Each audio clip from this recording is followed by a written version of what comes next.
إن الحمد لله نحمده ونستعينه ونستغفره ونستهديه ونتوب إليه ونتوكل عليه ونعوذ به من شرور أنفسنا وسيئات أعمالنا. من يهده الله فلا مضل له ومن يضلل فلا هادي له ولن تجد له وليا مرشدا. وأشهد أن لا إله إلا الله وحده لا شريك له وأشهد أن نبينا محمدًا عبده ورسوله بلغ الرسالة وأدى الأمانة ونصح الأمة وأقام الحجة وجاهد في الله حق جهاده حتى أتاه اليقين، صلى الله وسلم وبارك عليه وعلى آله وصحبه وسلم تسليما كثيرا. أما بعد، فأوصيكم أيها الناس ونفسي بتقوى الله عز وجل، واتقوا يوما ترجعون فيه إلى الله ثم توفى كل نفس ما كسبت وهم لا يظلمون. أيها المسلمون، كل نفس لا تحمل إلا حملها ولا تكسب إلا عليها ولا تزر وازرة وزر أخرى، ولسوف تأتي على كل نفس تجادل عن نفسها. فاتقوا عباد الله يوم الوقوف الطويل والحساب الثقيل، فإن مزلة التسويف وتمني الأماني أهلكت كثيرا من الناس. يقول أحدهم: سوف أعمل الصالحات وسوف أتوب من السيئات، وتمضي الأيام واللحظات المباركات وتفوت أوقات الصلوات وتستهويه الشهوات وينسى ذكر هادم اللذات.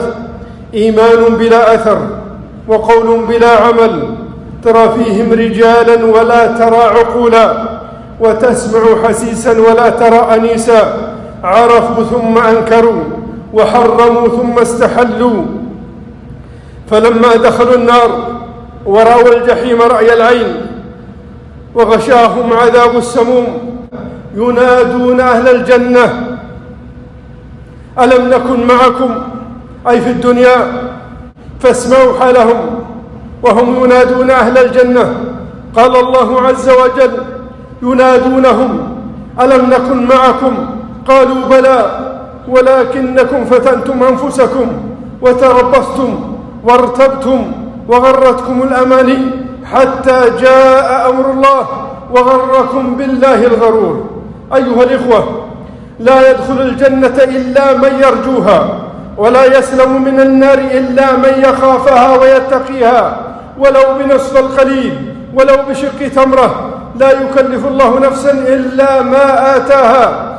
لا يسلم من النار ويدخل الجنة إلا من آمن وتيقن بأن ورود النار حتما مقضيا، مستحضرا قول الله تعالى: وإن منكم إلا واردها كان على ربك حتما مقضيا، ثم ننجي الذين اتقوا ونذر الظالمين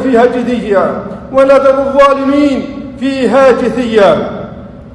فيتقي المؤمن لينجو من عذاب السعير بالخوف من الجليل والعمل بالتنزيل والقناعة بالقليل والاستعداد ليوم الرحيل. فأين الخوف من هول ذلك الورود؟ من خاف أدلج، ومن أدلج دخل المنزل. ألا إن سلعة الله غالية، ألا إن سلعة الله هي الجنة. رواه أبو هريرة رضي الله عنه. وفي إسناد الحديث إنكار.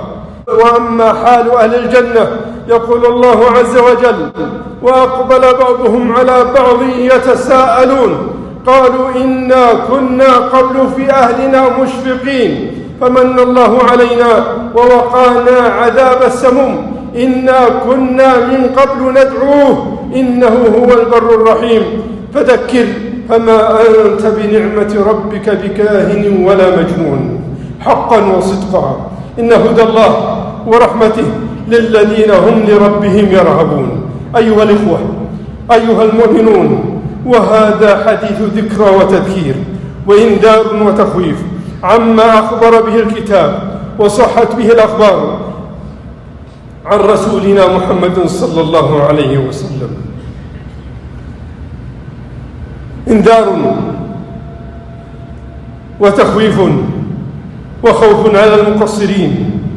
إن الحديث في هذه الخطبة هو تذكير عن النار وأهلها وأهوالها، أعاذنا الله وإياكم منها بمنه وكرمه ورحمته. يا أيها الذين آمنوا قوا أنفسكم وأهليكم نارا وقودها الناس والحجارة عليها ملائكة غلاظ شداد لا يعصون الله ما أمرهم ويفعلون ما يؤمرون.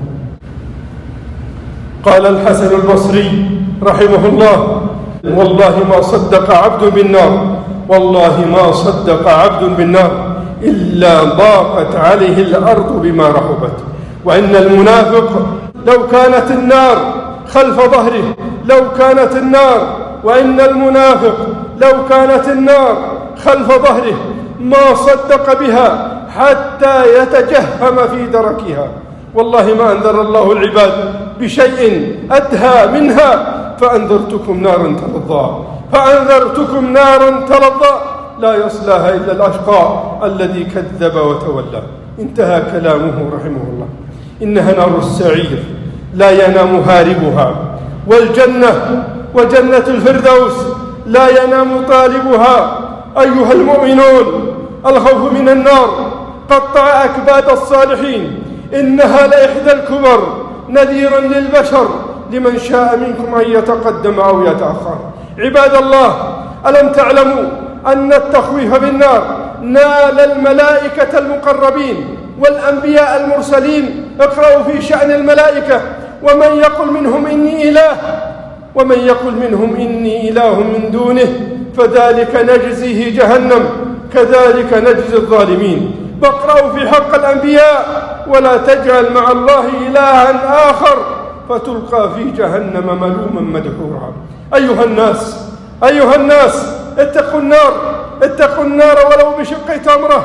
اتقوا النار بالوجه الطلق وبالكلمة الطيبة. أكثروا من ذكر النار، ذلك يخوف الله به عباده.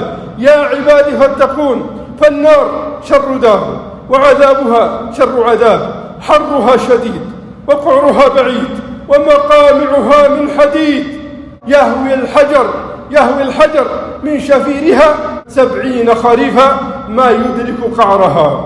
قال أبو هريرة رضي الله عنه: كنا مع رسول الله صلى الله عليه وسلم إذ سمع وجبه فقال النبي صلى الله عليه وسلم: أتدرون ما هذا؟ قال: قلنا الله ورسوله أعلم. قال صلى الله عليه وسلم: هذا حجر رمي به في النار منذ 70 خريفا فهو يهوي في النار الآن حتى انتهى إلى قعرها. وفي رواية: هذا وقع في أسفلها فسمعتم وجبتها. أخرجه مسلم رحمه الله.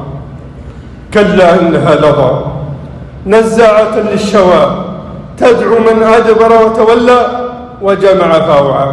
أيها المسلمون، النار أعاذنا الله وإياكم منها مسالكها ضيقة ومواردها مهلكة، يوقد فيها السعير ويعلو فيها الشهيق والزفير. كلا لينبذن في الحطمة. وما أدراك ما الحطمة؟ نار الله الموقدة التي تطلع على الأفئدة، إنها عليهم مؤصدة في عمد ممددة. نار أبوابها مؤصدة وعمدها ممدودة، يرجع إليهم غمها ويزداد فيها حرها. كلما نضجت جلودهم بدلناهم جلودا غيرها ليذوقوا العذاب. هي غضب الجبار وزجره وسخطه ونقمته. أيها الإخوة، جثت الأمم على الركب وتبين للظالمين سوء المنقلب. وانطلق المكذبون إلى ظل ذي 3 شعب. انطلقوا إلى ما كنتم به تكذبون. انطلقوا إلى ظل ذي 3 شعب لا ظليل ولا يغني من اللهب، إنها ترمي بشرر كالقصر كأنه جمالة صفر. ويل يومئذ للمكذبين. عباد الله، سمعوا الزفير والجرجرة وعاينوا التغيظ والزمجرة، ونادتهم الزبانية فادخلوا أبواب جهنم خالدين فيها فلبئس مثوى المتكبرين. الهاوية تجمعهم والزبانية تطمعهم، في مضايقها يتجلجلون وفي دركاتها يتحطمون. ترى المجرمين مقرنين في الأصفاد سرابيلهم من قطران وتغشى وجوههم النار، الأغلال في أعناقهم والسلاسل يسحبون، وبالنواصي والأقدام يؤخذون، وفي الحميم ثم في النار يسجرون. يصب من فوق رؤوسهم الحميم، يصب من فوق رؤوسهم الحميم يصهر به ما في بطونهم والجلود، ولهم مقامع من حديد، ولهم مقامع من حديد. ذوقوا مس سقر. طعامهم الزقوم والضريع، لا يسمن ولا يغني من جوع. شرابهم الحميم والغساق والماء الصديد، يتجرعه ولا يكاد يسيغه. وقل الحق من ربكم فمن شاء فليؤمن ومن شاء فليكفر. إنا أعتدنا للظالمين نارا أحاطت بهم سرادقها، وإن يستغيثوا يغاثوا بماء كالمهل يشوي الوجوه، بئس الشراب وساءت مرتفقا. وهم يصطرخون فيها ربنا أخرجنا نعمل صالحا، وهم يصطرخون فيها ربنا أخرجنا نعمل صالحا غير الذي كنا نعمل، أولم نعمركم وما يتذكر فيه من تذكر وجاءكم النذير فذوقوا فما للظالمين من نصير. كلما نضجت جلودهم بدلناهم جلودا غيرها ليذوقوا العذاب. ونادوا يا مالك ليقضي علينا ربك قال إنكم ماكثون. لقد جئناكم بالحق ولكن أكثركم للحق كارهون. ويعلو شهيقهم ويزداد زفيرهم، وقد حيل بينهم وبين ما يشتهون، فيعدهم بأسهم ويرجعون إلى أنفسهم سواء علينا أجزعنا أم صبرنا ما لنا من محيص. نعوذ بالله ربنا من عذابه وأليم عقابه. نعوذ بالله ربنا من غضبه وأليم عقابه وعذابه. نعوذ بالله ربنا من غضبه وأليم عقابه وعذابه. أيها الإخوة، هذه أخبار صدق عن جهنم ولظى، وأنباء حق عن السعير والحطمة. والله لتملؤن حق القول من الله. يقول الله جل في علاه ولو شئنا لآتينا كل نفس هداها ولكن حق القول مني لأملأن جهنم من الجنة والناس أجمعين. فويل لكل مشرك ومشركة، وويل لكل خبيث وخبيثة، وويل لكل من طغى وبغى وآثر الحياة الدنيا. ويل لمن لم يؤمن بيوم الحساب. ويل لكل من طغى وبغى وآثر الحياة الدنيا. ويل لمن لم يؤمن بيوم الحساب. ويل لمن لم يؤمن بيوم الحساب. يعرف المجرمون بسيماهم فيؤخذ بالنواصي والأقدام. حلاف مهين هماز مشاء بنميم مناع للخير معتد أثيم عتل بعد ذلك زنيم. لا يؤمن بالله العظيم ولا يحض على طعام المسكين. لم يكن من المصلين ولم يكن يطعم المسكين. يخوض مع الخائضين ويكذب بيوم الدين. هؤلاء هم أصحاب الجحيم عياذا بالله. عباد الله، النار موعود بها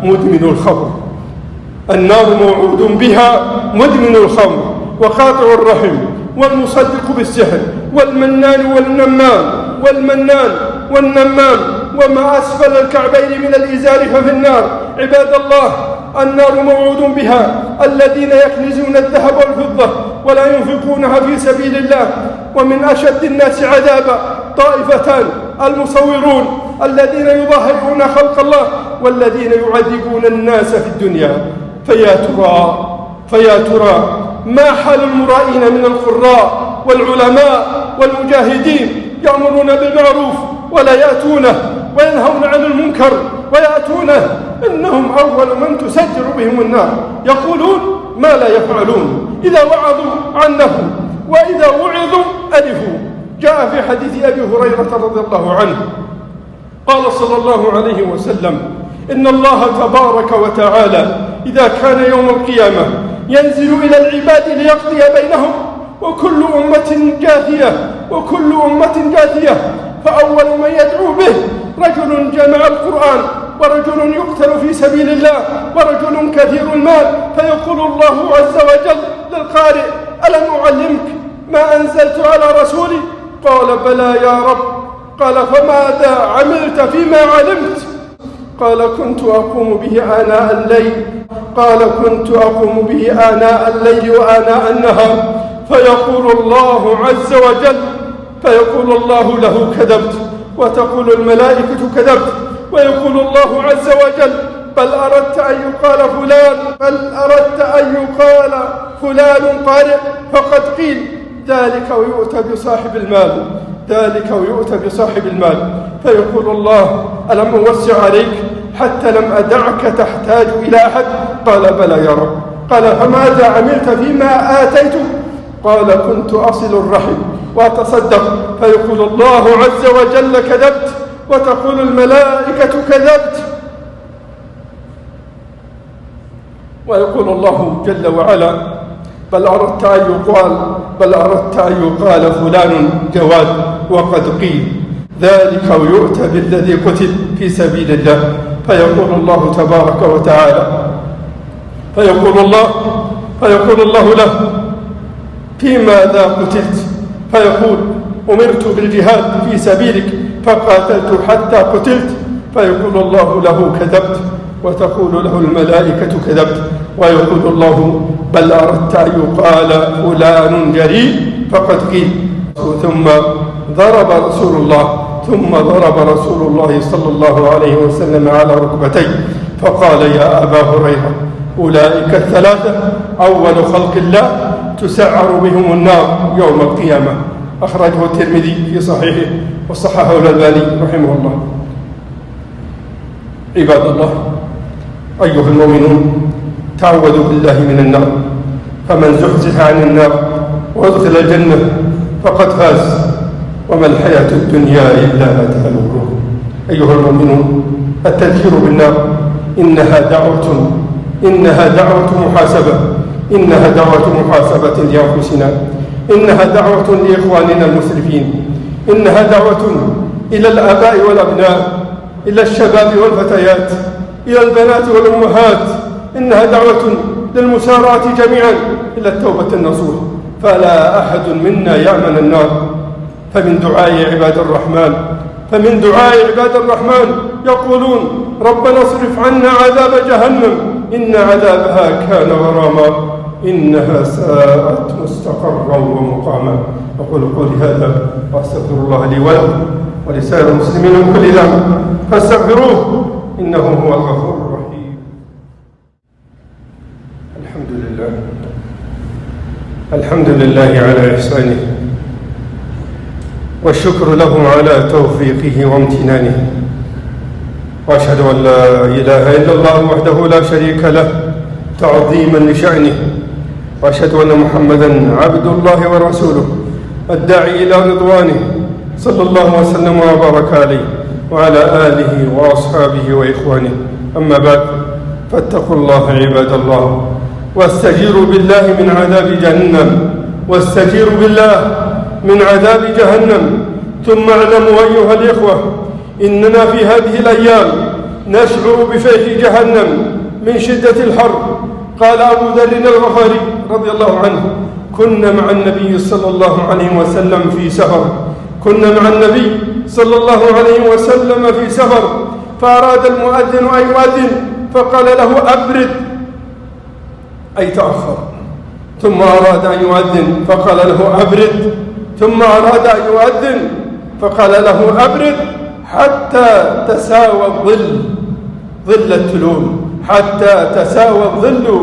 التلول.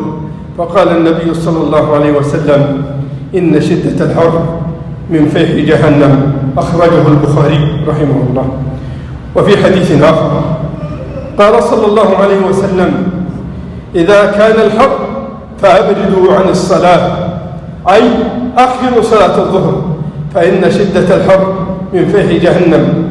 وذكر صلى الله عليه وسلم أن النار اشتكت إلى ربها فأذن لها في كل عام بنفسين، نفس في الشتاء ونفس في الصيف. رواه أبو هريرة رضي الله عنه وأخرجه مسلم رحمه الله. وفي محكم التنزيل: أفرأيتم النار التي تورون أأنتم أنشأتم شجرتها أم نحن المنشئون نحن جعلناها تذكرة ومتاعا للمقيم إنها ناركم التي توقدونها في دنياكم هي تذكرة لنا بنار الآخرة. قال صلى الله عليه وسلم: ناركم هذه التي يوقد بنو آدم جزء من 70 جزءا من حر جهنم. قالوا: والله إن كانت لكافية يا رسول الله. قال: فإنها فضلت عليها ب69 جزءا كلها مثل حرها، وفي رواية: كلهن مثل حرها. رواه أبو هريرة رضي الله عنه وأخرجه مسلم. فاتقوا النار عباد الله كما تتقون حر الشمس. قل نار جهنم أشد حرا لو كانوا يفقهون. فشدة الحر تذكرنا بنار جهنم لمن كان له قلب أو ألقى السمع وهو شهيد. فاتقوا الله عباد الله، ففروا إلى الله، استجيبوا لربكم من قبل أن يأتي يوم لا مرد له من الله، ما لكم من ملجأ يومئذ وما لكم من نكير. واعلموا أن رسول الله صلى الله عليه وسلم قال: من سأل الله الجنة 3 مرات قالت له الجنة اللهم ادخله الجنة. ومن استجار من النار 3 مرات قالت النار اللهم أجره من النار. رواه أنس بن مالك رضي الله عنه وصححه الألباني رحمه الله. اللهم إنا نستجير بك من النار، اللهم إنا نستجير بك من النار، اللهم إنا نستجير بك من النار يا أرحم الراحمين. ثم صلوا وسلموا كما أمركم ربكم إذ قال لكم إن الله وملائكته يصلون على النبي يا أيها الذين آمنوا صلوا عليه وسلموا تسليما. اللهم صل وسلم وبارك وزد على نبينا محمد وعلى آل محمد كما صليت وسلمت على إبراهيم وعلى آل إبراهيم في العالمين إنك حميد مجيد. وارض اللهم عن الأربعة الخلفاء الأئمة الحنفاء أبي بكر وعمر وعثمان وعلي، وعن سائر صحابة رسولك الكريم وعن أزواج أمهات المؤمنين وعن التابعين وتابع التابعين ومن تبعهم بإحسان إلى يوم الدين، وعنا معهم بفضلك